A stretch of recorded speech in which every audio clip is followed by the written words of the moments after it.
Hello and welcome to another episode of A Figure a Day, where I'm opening one Star Wars action figure each and every day.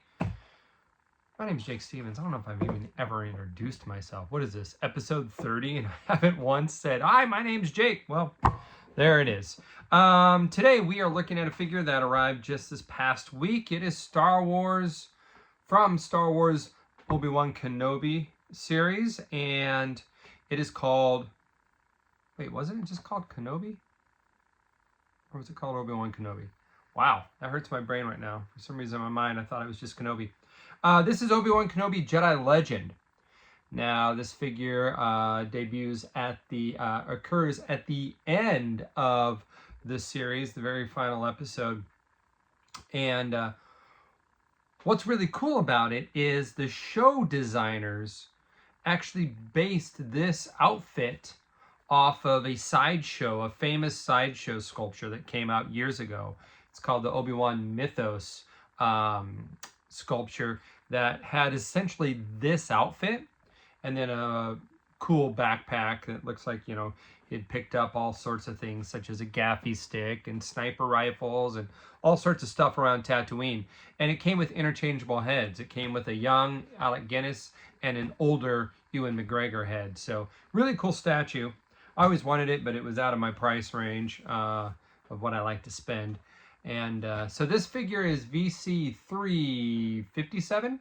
And it says, emerging from the darkest days, stronger and more hopeful than ever, Obi-Wan Kenobi looks toward the future and fulfilling his obligation to steward the Skywalker legacy. So this is after he confronts Vader for the first time since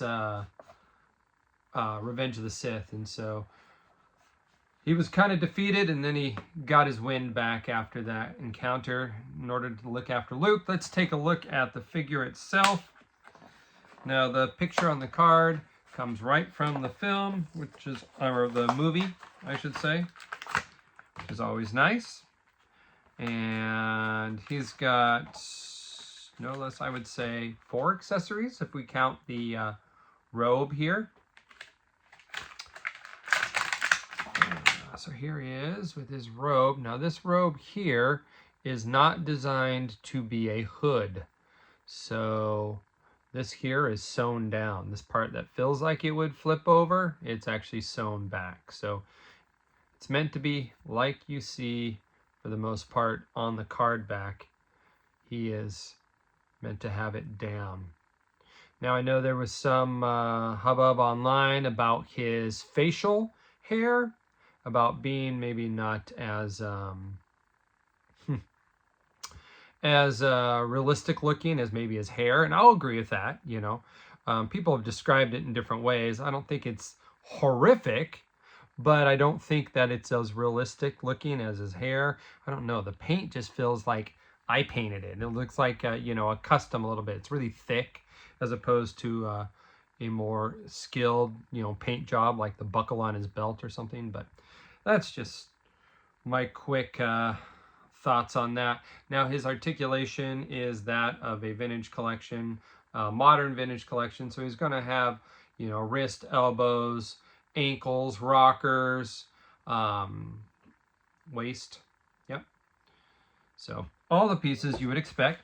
He does come with his goggles that are seen around his neck, as you can see on the card here.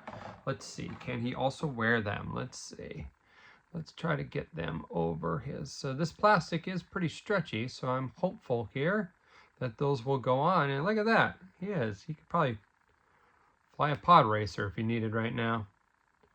But in order to get these down around his neck, can we just push them down? We can. Okay, I thought we would have to pop the neck, but it looks like, actually, no, you might want to pop the neck just to get him underneath his hair. I don't want to say mullet, but it is pretty much a party in the back there.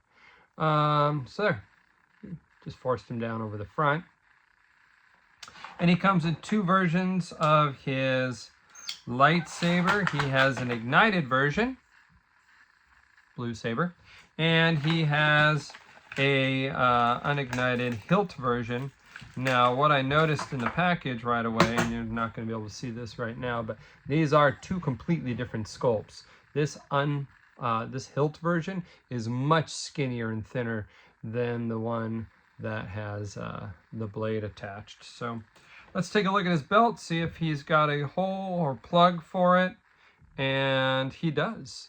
It's right here on what would be his left side. And let's go ahead and raise his arm up and get his robe out of the way. See how easily that goes in. And survey says that goes in really smooth. So no problems holding on to the lightsaber. And as for his grip, he's got gloves. He does have a trigger finger, although he comes with no blaster. But yeah, there he goes. Obi-Wan Kenobi, Jedi Legend, TVC from the Obi-Wan Kenobi series. In my mind, it's just Kenobi, but that's really weird. I don't know why. I'm having a brain freeze on that one.